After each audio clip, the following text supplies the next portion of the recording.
श्रीनाथ जी, गुरु गोरखनाथ जी के चरणों में आदेश आदेश आदेश। महामाई महाकाली भैरव बाबा, भगवान दत्तात्रेय जी, नवनाथ 84 सिद्धों के चरणों में आदेश आदेश आदेश। अलख निरंजन, हर हर महादेव।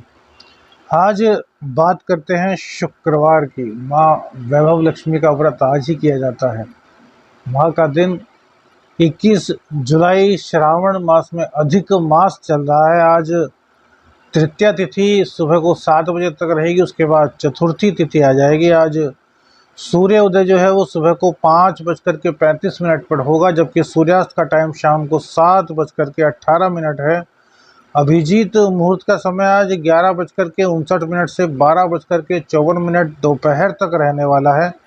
वहीं राहु काल सुबह 10:44 से 12:27 दोपहर तक रहेगा और दिशा शूल पश्चिम की रहेगी। आदेश आदेश चलक रहेंगे। बात करते हैं कन्या राशि की। तो आज जो चंद्रदेव हैं वो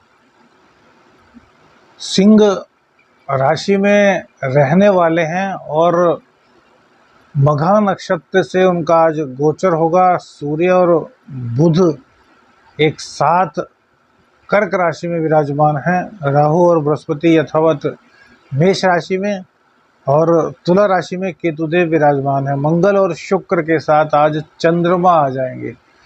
तो भैया 12वें स्थान में चंद्रदेव आएंगे। यह व्यय की अधिकता को बढ़ाएंगे और शनि से द्रष्ट हो जाएंगे। तो कहीं ना कहीं मन में चिंता, मन में परेशानी, भयक्रांता, इस तरह की दिक्कतें कुछ ना कुछ लगी रहेंगी। अब चंद्रदेव आपके एकादशेष हैं, तो पहले समझिए कि एकादशेष जब द्वादशेष में जाएंगे तो क्या परिस्थिति उत्पन्न करेंगे। और यहाँ पर सूर्य देव जो हैं वो खुद चंद्रदेव की राशि में विराजमान हैं, जो कि आपके व्ययेश हैं। तो जो 12वें भाव के मालिक हैं वो 11वें भाव में, और जो 11वें भाव के मालिक हैं वो 12वें भाव में। और चंद्रदेव के घर में स्वयं राजा और राजकुमार विराजमान है, जबकि जो सूर्य देव हैं उनके घर में सेनापति और इसी के साथ साथ लग्जरीज लाइफ को देने वाले शुक्रदेव विराजमान है।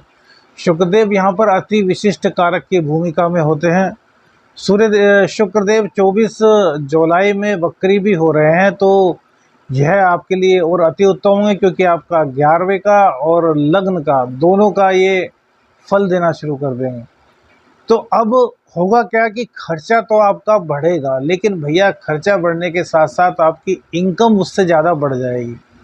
मन में परेशानी तो आपको रहेगी, क्योंकि शनिदेव चंद्रदेव को कहीं ना कहीं दृष्ट करके परेशान करेंगे, लेकिन इस परेशानी से निजात पाने का रास्ता भी आप ढूंढ लेंगे। अर्थात जहाँ जहाँ परेशानी होगी उस परेशानी का समाधान आप स्वयं ढूंढते चले जाएंगे। उन समस्याओं को आप अपनी बुद्धिमत्ता से दूर करते जाएंगे, क्योंकि ऐसे गोचर बहुत कम बनते हैं जब सूर्य और चंद्र का स्थान परिवर्तन हो और साथ ही में मंगल का साथ भी मिल जाए, और उसी के साथ साथ शुक्र देव भी विराजमान हो। देखिए, कहने को तो मंगल देव सेनापति हैं और चंद्रदेव रानी हैं। अब सूर्य के घर में ज़्यादा तो सेनापति के नहीं चल पाए, क्योंकि वहाँ भैया राजा के बाद रानी या फिर युवराज की ही चलती है। तो यहाँ पर आकर के चंद्रदेव अपनी बहुत मजबूत स्थिति में हो जाएंगे और शनिदेव उनको देखेंगे। शनिदेव न्यायाधीश हैं, लेकिन न्यायाधीश खुद अपनी मूल त्रिकोण राशि में बैठे हुए हैं और देखेंगे किसको, तो राजा के घर को। अब पिता पुत्र हैं शनिदेव, जैसे युवराज बुध हैं ऐसे ही शनिदेव सूर्यदेव के पुत्र हैं। तो शनिदेव के अंदर भी वो सभी पावर्स हैं जो बुध के पास हैं। बस शनिदेव का शनि शनि चलने वाला एक अपना अलग स्वभाव है, जबकि बुधदेव बहुत तेजी से चलते हैं।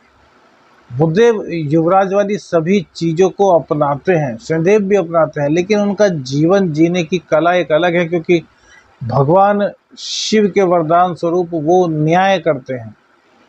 कर्मों का लेखा जोखा रखना, उसके आधार पर उनका फल देना, वो शनिदेव का काम होता है।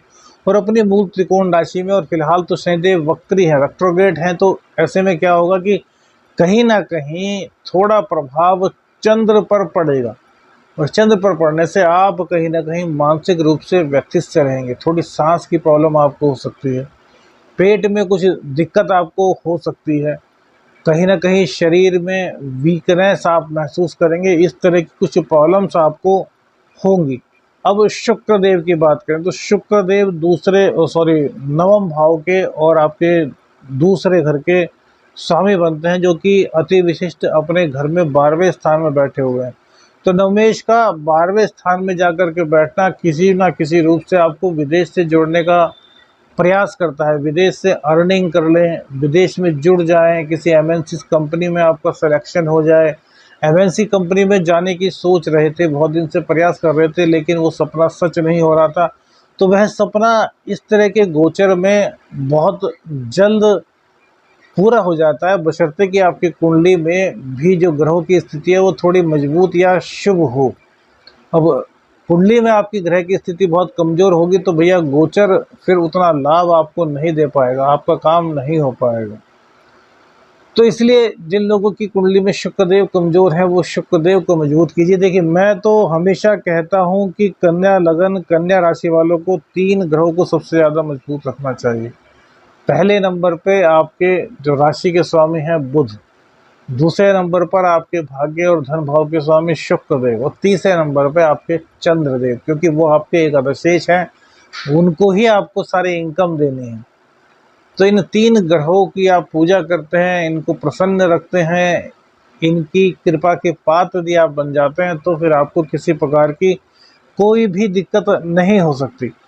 तो गोचर में फिलहाल जो परिस्थिति बनी है वो आपके विदेश जाने की, विदेश से अर्निंग करने की, विदेश से जुड़ने की, एमएनसीज कंपनी में जाने की, लग्जरीज लाइफ जीने की, इस तरह की कई चीज़ें आपके अंदर आएंगी। अब तक आप कूलर में रहते होंगे तो अब आप सोचेंगे कि यार एसी लगा लें, एसी में होंगे तो सोचेंगे कि यार अपने घर को थोड़ा और बड़ा कर लें और एक एसी और लग जाए। मतलब एसी एक उदाहरण के रूप में कहा है, एक से बढ़कर एक ख्वाहिशें आपकी होंगी लग्जरीज लाइफ की। अगर आप किराए के मकान में रहते होंगे तो सोचेंगे यार अपना मकान हो जाए, अपने मकान में रहते हो तो थोड़ा और बड़ा हो जाए। एक गाड़ी है आपके पास और तो सोचेंगे यार एक और इससे बड़ी गाड़ी हमारे पास आ जाए।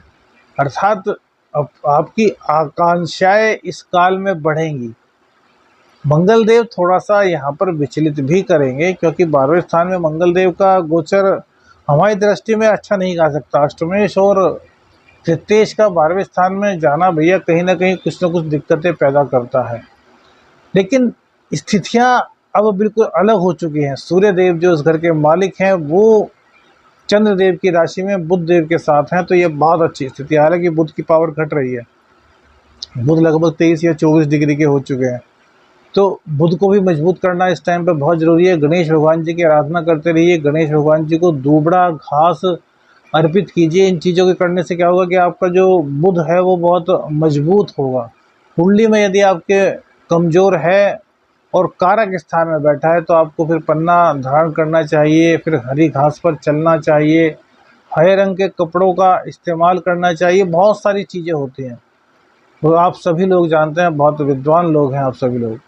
तो किसी न किसी तरीके से हमें अपने ग्रहों को मजबूत करने पर बल देना है। अब जो आज का गोचर मंगल शुक्र का और चंद्र का बन रहा है, ये महाधनवान योग, महालक्ष्मी योग का निर्माण करता है।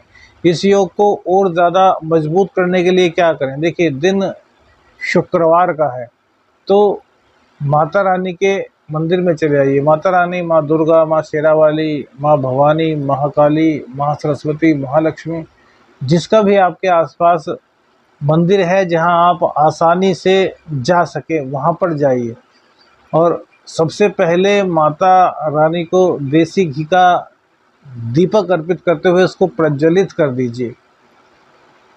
देखिए, हम दीपक ऐसे जलाते हैं जैसे कि बहुत बड़ा एहसान कर रहे हो। मंदिर में जाकर के बत्ती बनाई, उसमें घी डाला दीपक में और जला दिया और बस जय जय जय। ऐसे नहीं करते भैया, दीपक जलाने का भी एक तरीका होना चाहिए।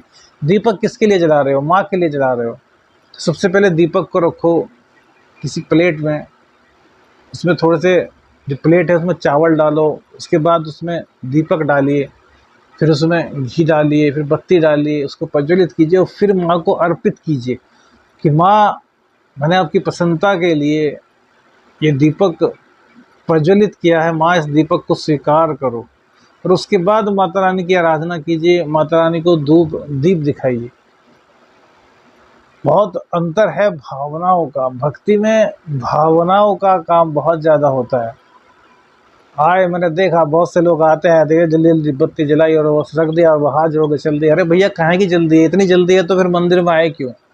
अरे माँ से मिलने आओ ना, माँ का हालचाल पूछने आओ। जब भी आते हो माँ मेरा ये काम कर दो, माँ मेरा ये काम कर दो, ऐसा नहीं होता भैया। भगवान से मिलने जाइए, जैसे अपनी माँ से मिलते हैं, अपने रिश्तेदारों से मिलते हैं, उनसे मिलिए। 5 मिनट वहाँ फुर्सत से बैठिए। आपके पास टाइम नहीं है तो क्या माँ के पास टाइम है क्या भैया? माँ आपके लिए खाली बैठी है कि भैया आएगा वो मेरे को दीपक दिखाएगा, ड्रामा करेगा, मुझसे मांगेगा, मैं दे दूंगी और वो बस अपना चला जाएगा। ऐसा मत कीजिए, दिल से जुड़िए भैया। मैं ये नहीं कहता सुबह को जाओ भैया, दोपहर को जाओ, शाम को जाओ, रात में जाओ, जब आपका मन करे तब जाओ, लेकिन उस वक्त जाओ जब आपके पास फुर्सत में 5 मिनट बैठने को हो, माँ से हालचाल पूछ सके, माँ के चरणों को देख सके, माँ की आंखों में आंखें डालकर माँ से बातें कर सके, उनके चेहरे की भाव भंगिमाएं देखिए। आप लोग कहते हैं ना ध्यान नहीं लगता साधना में, अरे मंदिर में जाकर के कुछ देर बैठना शुरू कीजिए। माँ की आंखों को, माँ की नहीं, जो जिसको भी आप मानते हैं इष्ट, उनकी आंखों को देखिए। जो प्राण प्रतिष्ठित मूर्ति मंदिर में होते हैं उनकी बात कर रहा हूँ। कुछ ही देर में आपको उनके चेहरे की भाव भंगिमाएं चेंज होते हुए नजर आएंगी। वो होगी आपकी श्रद्धा, तब होगी आपकी पुकार स्वीकार।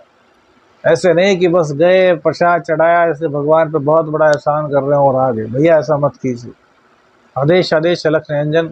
हर हर महादेव।